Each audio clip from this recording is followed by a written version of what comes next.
ఈ రోజు నుంచి భారత్ ఎగుమతులపై అమెరికా అదనపు టారిఫ్ల మోత మోగిస్తోంది. 50% ఇప్పుడు భారత్ ఎగుమతులపై చాలా వస్తువులపై అమెరికా పన్నులు వేస్తోందన్నమాట. దీనికి సంబంధించి ఇండియాలో చాలా ఇండస్ట్రీస్ ఎఫెక్ట్ అయిపోయాయి.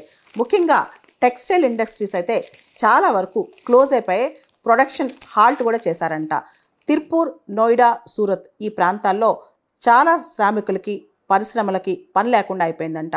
ముఖ్యంగా FIEO ఎక్స్పోర్టర్స్ బాడీ వాళ్ళ కథనం ప్రకారం ఏదైతే తిర్పూర్లో అప్పరెల్ మ్యానుఫ్యాక్చరర్స్ ఉంటారో వాళ్ళందరూ క్లోజ్ చేసుకున్నారు. అది తిర్పూర్ కావచ్చు, నోయిడా కావచ్చు, సూరత్ కావచ్చు, ఈ ప్రాంతాల్లో ప్రొడక్షన్ చేసినా సరే అమెరికాకి మనం ఎగుమతి చేయలేము అనే ఆలోచన రావడంతో ఈ రోజు నుంచి చాలామంది పని ఆపేసి ఊళ్ళకి వెళ్ళిపోయారంట. Federation of Indian export organisation కథనం ప్రకారం దాదాపు 50-60% ఏదైతే భారతదేశం నుంచి అమెరికాకి ఎగుమతి అవుతాయో వాటిపైన ఈ అదనపు సుంకాల యొక్క భారం పడుతుంది. ఇవన్నీ కూడా ఎఫెక్ట్ అవుతాయని చెప్తున్నారు.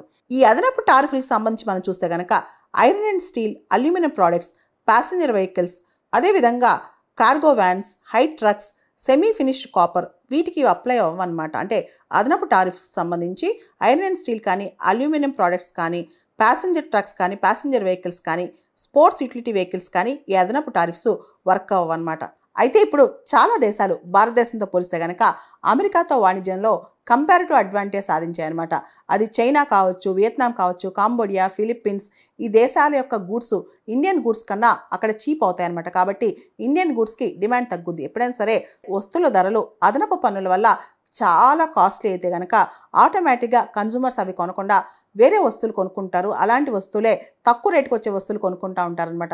అందువల్లనే ఇండియాలోని ఎక్స్పోర్ట్ బాడీస్ కానీ, ట్రేడ్ ఎక్స్పర్ట్స్ కానీ వీళ్ళందరూ కూడా ఇండియా అమెరికా ట్రేడ్ చాలా పెద్ద హిట్ అవుతుందని, ఇండియాకి తాత్కాలికంగా చాలా పెద్ద నష్టం రాబోతుందని, ముఖ్యంగా చాలా ఇండస్ట్రీస్ ఏదైతే తిరుపూర్ కానీ, సూరత్ కానీ, అహ్మదాబాద్లో ఉన్న ఇండస్ట్రీస్ అన్ని కూడా హిట్ అవుతాయని చెప్పి కూడా చెప్తున్నారనమాట.